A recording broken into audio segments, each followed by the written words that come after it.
मैं मोहित आपके सामने गवर्नमेंट एग्ज़ाम पटवारी के मैथमेटिक्स की वीडियो लेके आया हूँ। आज का हमारा टॉपिक औसत है। इस वीडियो के माध्यम से हम पहले बेसिक को समझेंगे, उसके बाद जैसे जैसे उसका लेवल बढ़ता है एग्जामिनेशन का, किस तरह से प्रश्न पूछे जाते हैं, उनके हल करने की ट्रिक्स वो हम इस वीडियो के माध्यम से आपको समझाएंगे। तो आइए, हमारा टॉपिक है औसत।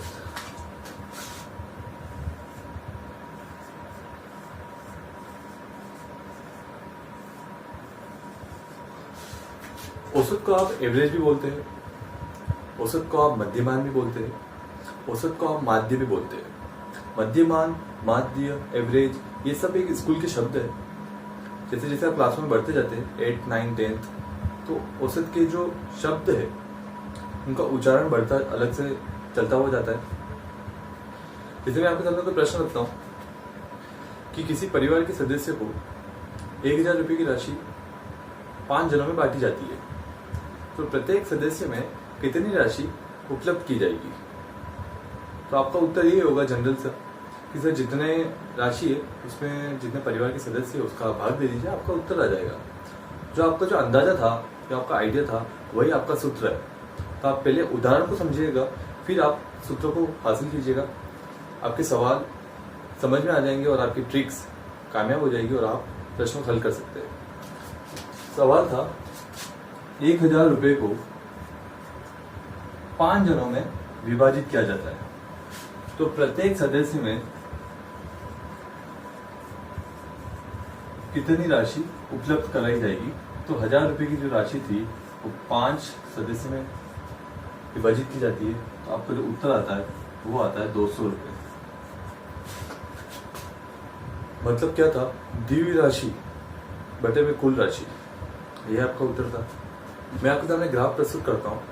एक देश की 3 महीने की इकोनॉमी इतनी थी, तो उसके 3 महीने का औसत निकालना है। मैंने आपके सामने ग्राफ रखा।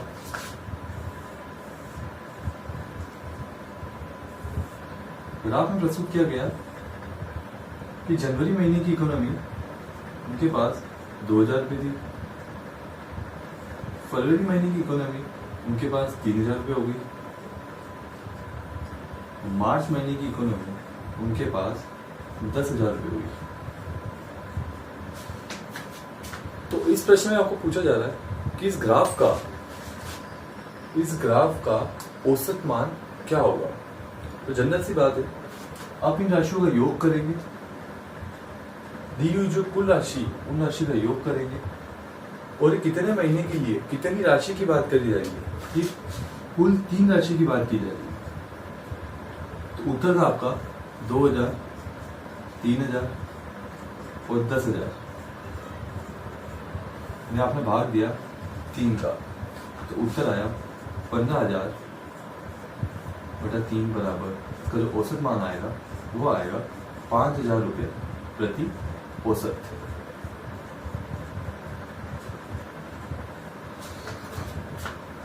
तो जनरल सा है, औसत का मीनिंग ये हो गया बीच वाली संख्या। अगर आप हिंट की लेके चलते, ट्रिक लेके चलते हो, तो वो होता औसत मध्यमान वाली संख्या। आप पहले प्रश्नों को समझिएगा, उसकी ट्रिक को समझिएगा, उसके बाद आपके सारे प्रश्न इजी वे में हल हो जाएंगे। कोई घुमा के प्रश्न नहीं पूछे जाते, कोई हार्ड प्रश्न नहीं होते, बस उनका जो लेवल होता है वो लॉजिकली होता है। जैसे कि यहाँ प्रश्न पूछा गया था 1000 रुपये परिवार के प्रत्येक सदस्य की राशि क्या आएगा? तो आपका उत्तर 200 आया था। ग्राफ के अकॉर्डिंग समझाया गया था, तो उत्तर क्या आया था? आपका उत्तर इस प्रकार से आया था। अब हम सूत्र की तरफ जाएंगे। सूत्र के बाद कुछ उदाहरण लेते हुए सूत्र का टाइटल क्लियर करेंगे। उसके बाद औसत में किस किस प्रकार से प्रश्न पूछे हो जाते हैं, उसके टाइप को समझते हुए हम प्रश्न हल करेंगे। तो हमारा औसत का सूत्र है सभी राशियों का योग बटा कुल राशियों की संख्या। जैसे मैं कोई उदाहरण लेता हूँ आपके सामने, तो मैं एक उदाहरण के द्वारा आपको औसत के सूत्र के बारे में बताऊंगा तो किस तरह आप औसत निकालते हैं। आइए, तो मेरे पास एक प्रश्न है, संख्या है 5, 12, 8, 15 का औसत क्या होगा? अगर मैं सूत्र की बात करता हूँ, सूत्र है सभी राशियों का योग बटा कुल राशि। सभी राशियों का योग, सभी राशियों का योग 5, 12, 8, 15 बटा कितनी राशियां हैं कुल राशि लिखा हुआ है हल में, हल के अंदर कुल राशि लिखी हुआ है, तो कुल राशि यहाँ पे 4 है। तो आपका उत्तर आया 5 + 12 + 8 + 15 40/4। आपका उत्तर आया यहाँ पे 10। तो औसत का सिंपल सा मीनिंग यही था, जितनी राशि है उन सभी राशियों का योग कर दो और कुल राशि संख्या में अंकों में कितनी दी हुई है उस राशि का भाग कर दो, आपका औसत का मान आ जाएगा। अगले जितने भी प्रश्न होंगे वो इसी प्रकार से है, बस कुछ लॉजिकली उनके अंदर टाइप लग रहा है, उसके बारे में हम अभी समझेंगे। तो हमारा पहला टाइप है प्रथम n प्राकृत संख्याओं का औसत। ये कहना प्रथम n का मीनिंग यहाँ पे शुरुआत से लेके जहां तक पूछी गई संख्या वहां तक का औसत मान। जैसे मैं आपको पूछता हूँ, एक प्रश्न लिया मैंने, प्रथम 10 प्राकृत संख्याओं का औसत मान क्या होगा। एक उदाहरण लिया मैंने यहाँ पे, प्रथम 10 प्राकृत संख्याओं का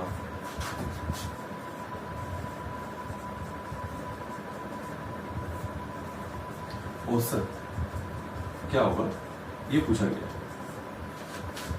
तो आप जनरल से करेंगे सूत्र के अकॉर्डिंग, सभी राशियों का योग बटा कुल राशि। सभी राशि यहाँ पे 1 + 2 + 5 + 6 + 7 + 8 + 9 + 10 बटे में कुल राशि यहाँ पे पहले से दी हुई है 10। इन राशियों का योग करने में आता है आपके पास 55/10। हल में 1 0 है तो अंश में आपका उत्तर आ जाएगा, एक संख्या को छोड़ के दशमलव आपका औसत। अगर मैं इसी की बात करता हूं, प्रथम 10 प्राकृत संख्या का औसत, अगर आप एक ट्रिक देखते हैं तो ट्रिक है जितनी संख्या है उसके अंदर आप 1 जोड़ो और 2 का भाग दे दो। जब टाइप हो प्रथम n प्राकृत संख्या का औसत, मतलब शुरुआत से लेके अंतिम तक, जैसे मैं बोलता हूँ प्रथम 20 प्राकृत संख्या का औसत का मान क्या होगा, तो जितनी संख्या दी हुई है उसमें 1 जोड़ो, बीच वाली संख्या आपका उत्तर हो जाएगी। मैंने शुरुआत में बताया था औसत, एवरेज, मध्यमान, माध्य और बीच वाली संख्या, आप जितनी हिंट, जितनी ट्रिक, जितना लॉजिकली सोचोगे आपका प्रश्न उतना ही सिंपल हो जाएगा। मैं अगर n दी हुई संख्या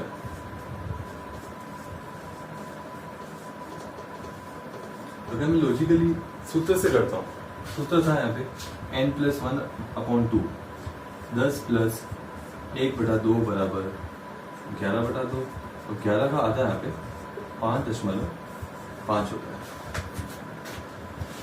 अगर आप लॉजिकली सोचते, जैसे मैंने बोला था कि बीच वाली संख्या, तो यहाँ पे बीच वाली संख्या कौन सी आ रही है, 4 संख्या इधर से छूट रही है और 4 संख्या इधर से छूट रही है, बीच में आ रहा है 5 और 6।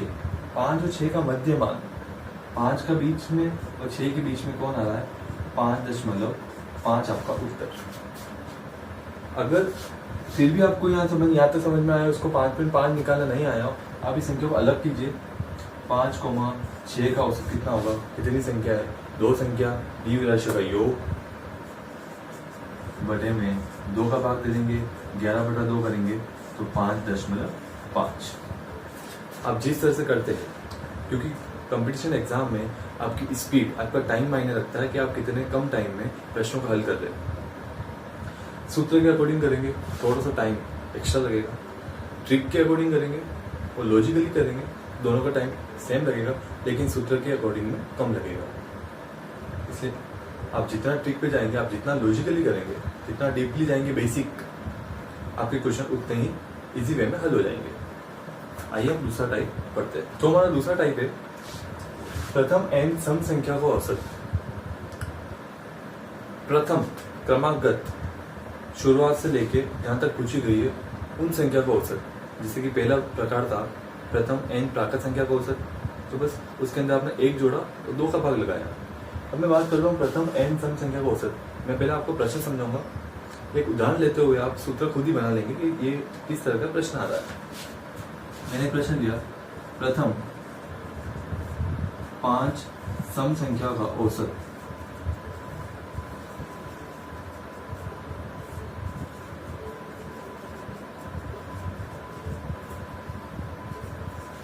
प्रथम 5 सम संख्या, तो आप पहले सम संख्या लिख दीजिए। सम संख्या कह रहा है 2, 4, 6, 8 और 10। पहले हम सूत्र के माध्यम से करते हैं ताकि आपको सूत्र और ट्रिक दोनों समझ में आ जाएगी और आप उसमें कंफ्यूज जो होगा वो आपको क्लियर हो जाएगा। सूत्र था सभी संख्या का योग बटे में कुल कितनी संख्या है उसका भाग देना है। तो मैं इसका भाग देता हूँ योग करके, मैं इसमें भाग दिया, कुल संख्या यहाँ पे 5 है। अगर मैं इनको जोड़ता हूँ तो 30 और 30 में 5 का भाग दिया तो उत्तर आया आपका 6। ये सूत्र से आया था, लेकिन मैंने आपको स्टार्टिंग में बताया था कि दी हुई राशि मध्यमान राशि माध्य, माध्य मतलब बीच वाली संख्या। आप बीच वाली संख्या निकालते हो, आपने 2 इधर से छोड़ा और 2 इधर से छोड़ा तो बीच वाली संख्या ये आपका 6, तो भी आपका उत्तर वही आया। उत्तर में कोई प्रॉब्लम, उत्तर में कोई चेंजेस नहीं आएगा। अब मैं ट्रिक करता हूँ। ट्रिक आपको पता चली गई होगी अब कि ट्रिक क्या है। कितनी संख्या है यहाँ पे 5 के बारे में पूछा गया, 5 सम संख्या का औसत और उत्तर आया हमारा 6। मतलब जितनी संख्या दी हुई थी उतनी संख्या से एक एक्स्ट्रा, तो आपकी ट्रिक हुई n+1।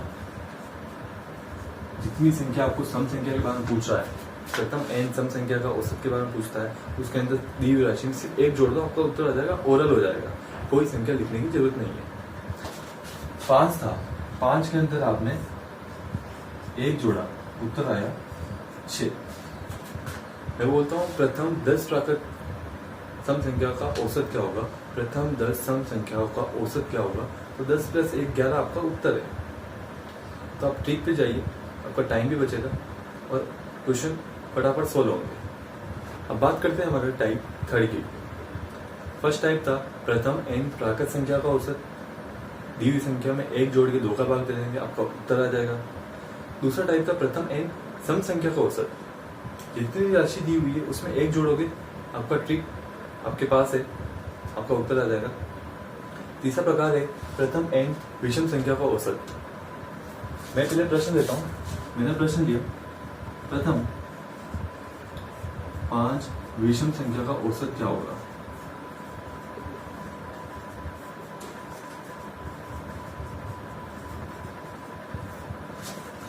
प्रथम 5 विषम संख्या है आपके पास 1, 3, 5, 7, 9। अगर मैं इन राशियों का औसत सूत्र के अनुसार निकालता हूँ, आपका कुछ उत्तर इस प्रकार से होगा, सभी राशियों का योग बटा 5। सूत्र के माध्यम से आपका उत्तर इस प्रकार से आएगा, सभी राशियों का योग बटा 5, जितनी राशि दी हुई वो सभी राशियों का योग हुआ 25, 25 में 5 का भाग दिया, उत्तर आया 5। अगर मैं बीच वाली संख्या, अगर आपके माइंड में वो आ जाता है कि बीच वाली संख्या क्या है, बीच वाली संख्या यहाँ पे 5 है, आपका उत्तर आया वही जो आपके सूत्र से आया। तो ट्रिक आपको पता चल गई होगी कि ट्रिक क्या कह रहा है, जो राशि दी हुई थी वही आपका उत्तर आ रहा है। तो प्रथम n विषम संख्या का औसत में जो राशि दी हुई है वही आपका उत्तर है। तो 3 प्रकार आए थे अभी तक, ताकि रिवीजन भी होता जाएगा साथ साथ। पहला प्रकार था n प्राकृत संख्या का औसत, जिसके अंदर आप एक जोड़ के 2 का भाग देंगे, n प्राकृत संख्या का औसत आ जाएगा।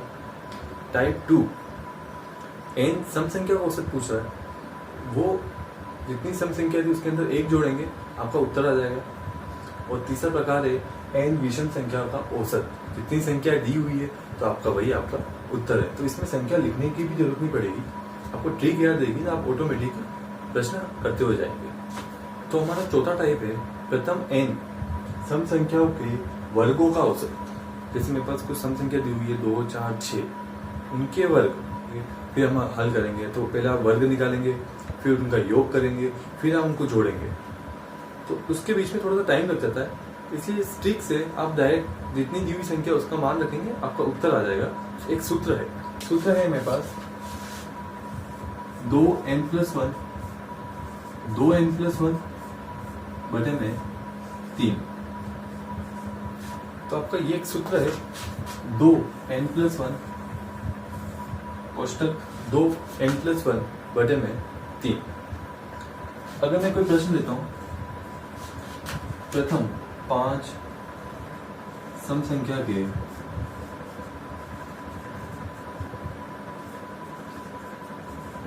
वर्गों का औसत क्या होगा।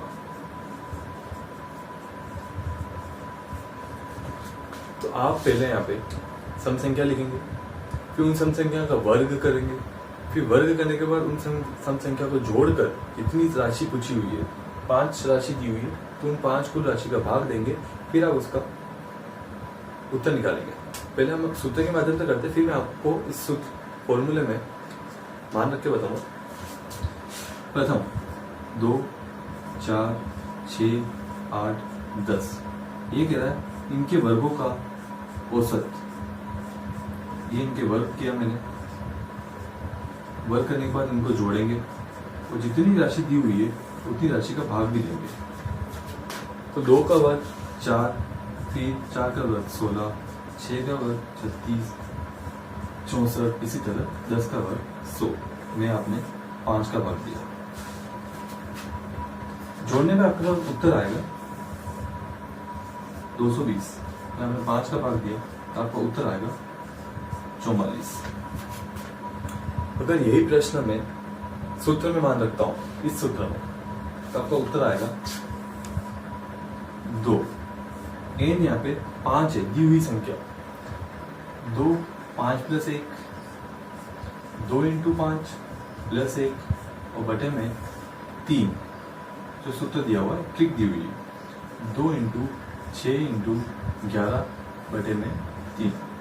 यहाँ पे आपका 3 के पावर से 6 कट रहा है 2 बार, 11 का गुणा 2 × 2 से करेंगे तो उत्तर आएगा 44।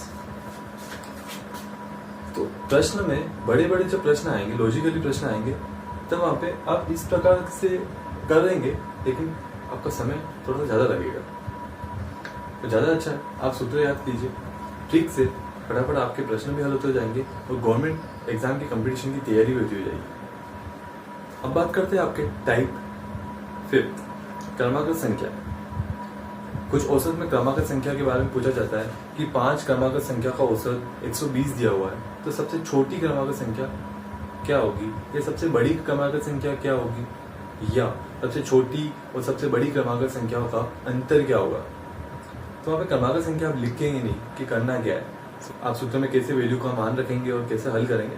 तो पहले आप क्रमागत संख्या का बेसिक समझते, क्योंकि आप कोई भी टॉपिक पढ़ते समय आप उसका बेसिक समझ लेंगे तो उसका टाइटल क्लियर हो जाएगा, उस प्रश्नों को आप इजी वे में हल कर सकेंगे। मैं कोई उदाहरण लेता हूँ। मेरा उदाहरण दिया यहाँ पे क्रमागत संख्या। क्रमागत संख्या का मीनिंग होता है जो शुरुआत से चलती है, जैसे इक्राणु, इस प्रकार से। प्रथम संख्या यहाँ पे x है, सेकंड संख्या यहाँ पे 2 है। एक में आपने 1 जोड़ा तो आपके पास 2 आया, तो सेकंड संख्या जो होगी वो आपके पास x + 1 होगा, और जो थर्ड संख्या होगी वो आपके पास x + 2 होगा। जितनी राशि दी हुई थी इसके अंदर आप एक एक जोड़ते जा रहे हो, आपकी अगली संख्या आ रही है। जैसे कि इसको मैं अगर x लेता हूं तो ये कैसे आया, पहले वाली संख्या में 1 जोड़ दिया। 93 कैसे आया, पहले वाली संख्या में 2 जोड़ दिया, तो आपके पास क्रमागत संख्या आ जाएगी। क्रमागत संख्या के अंदर एक टाइप और है, क्रमागत सम संख्या व विषम संख्या। इन दोनों का मान एक ही है। पहले इसको उदाहरण समझते हैं। जैसे मैं सम संख्या की बात करता हूं, सम संख्या आपने ली 10, 12, 14। प्रथम संख्या यहाँ पे x है, सेकंड संख्या यहाँ पे 12 है, मतलब आपने पहले वाली संख्या में कितना जोड़ा, 2 जोड़ा। थर्ड वाली संख्या यहाँ पे 14 है, तो पहले वाली संख्या में आपने 4 जोड़ा। तो प्रथम संख्या यहाँ पे क्या होगी, x, सेकंड संख्या यहाँ पे क्या होगी, x + 2, थर्ड संख्या यहाँ पे क्या होगी, x + 4। एक का एक मान विषम संख्या के अंदर भी होता है। जैसे मैं विषम संख्या का उदाहरण देता हूँ, 1, 3, 5। प्रथम संख्या यहाँ पे 1 है, मतलब x। 3 का मान कैसे हासिल हुआ, प्रथम संख्या में 2 जोड़ा, और 5 प्रथम संख्या में 4 जोड़ने पर। प्रथम संख्या में 4 जोड़ा तो आपके पास 5 आ गया, मतलब x, x + 2, x + 4। ये पूरा का पूरा मान क्रमागत सम संख्या और विषम संख्या के प्रश्नों के ऊपर आधारित है। बस इसका एक बेसिक टाइटल क्लियर होना चाहिए था ताकि आपके अगले प्रश्न इजी वे में हल हो जाए। तो हम प्रश्न करते हैं। तो मेरा प्रश्न है 3 क्रमागत संख्याओं का औसत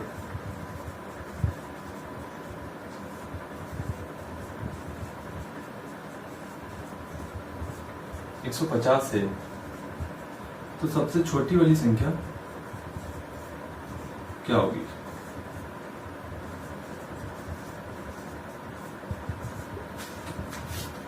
तीन क्रमागत संख्या की बात हुई है तो आपके मन में आ जाएगा कि वो x, x+1, x+2 प्रकार का प्रश्न है। अगर यहाँ पे सम संख्या दी हुई थी तो आपके पास x, x+2 और x+4 वाला प्रकार मन में आता। तीन क्रमागत सम संख्या दी हुई है मतलब x, x+1, x+2 बटे में हमें कुल 3 संख्या है, 3 का भाग दिया बराबर 150। अब आप रज गुणन करके इस इक्वेशन को हल करेंगे। 3x क्योंकि यहाँ पे 3x दिए हुए प्लस 1+2 3 बराबर 3 का गुणा, इसका मान आया 450 बराबर 3x+3। मुझे x का मान निकालना है तो 450 माइनस 3 447 बराबर x में आप 3 का भाग देंगे क्योंकि 3 बाएं पक्ष में और दाएं पक्ष में जाएगा तो भाग में जाएगा। 3 का भाग दिए तो उत्तर आया 1, 4, 9। और प्रश्न पूछ रहा है सबसे छोटी वाली संख्या। पहली संख्या यहाँ पे x थी, दूसरी संख्या x+1 थी, तीसरी संख्या x+2 थी। तो पहली संख्या 149 फिर 150, एक जोड़ने पर 2 जोड़ने पर 152। तो छोटी वाली संख्या आपका 149 आपका उत्तर है। अगर आप ये ट्रिक से भी कर सकते थे। ये कह रहा था 3 क्रमागत संख्या का औसत 150 है, मतलब मेरे पास कितनी संख्या है? 3 संख्या है और औसत कह रहा है 150 है, मतलब औसत होता है मध्यमान, बीच वाली संख्या। इस ट्रिक को समझना ये ज्यादा इजी पड़ जाएगा आपके लिए, ये ज्यादा इजी होगा आपके लिए। ये कह रहा है 3 क्रमागत संख्या का औसत। 3 क्रमागत संख्या मतलब एक के बाद एक के बाद एक 3 संख्या दी हुई है, उसका औसत 150 है। औसत मतलब बीच वाली संख्या। क्रमागत का मतलब एक के बाद एक। पहली संख्या के अंदर एक जोड़ेंगे तो दूसरी संख्या आएगी, पहली संख्या के अंदर 2 जोड़ेंगे तो अगली संख्या आ जाएगी। मतलब इसकी पहले वाली संख्या क्या होगी? 149। उसके बाद वाली संख्या क्या होगी? 151। तो ज्यादा इजी होगा, आप ये ट्रिक करें। पहले ट्रिक बता देता तो आपको प्रश्न का प्रकार समझ में नहीं आता, इसलिए मुझे पहले पूरा बेसिक समझाना पड़ा, उसके बाद इस ट्रिक पे आया। कितने भी क्रमागत संख्या के बारे में पूछ ले तो आप उस प्रश्नों को हल कर सकते हैं। तो आज का वीडियो अभी तक यही समाप्त करता हूँ। मैं इसके अगले प्रकार, मैं इसके अगले टाइप अगली वीडियो में लेके आऊँगा और इस वीडियो के अंत में मैं आपको कुछ प्रश्न दूंगा जिसके उत्तर अगली वीडियो के लिंक में आपको मिल जाएंगे। आई होप आपको वीडियो पसंद आया होगा, और आपको वीडियो पसंद आया तो आप लाइक एंड सब्सक्राइब करना ना भूलें।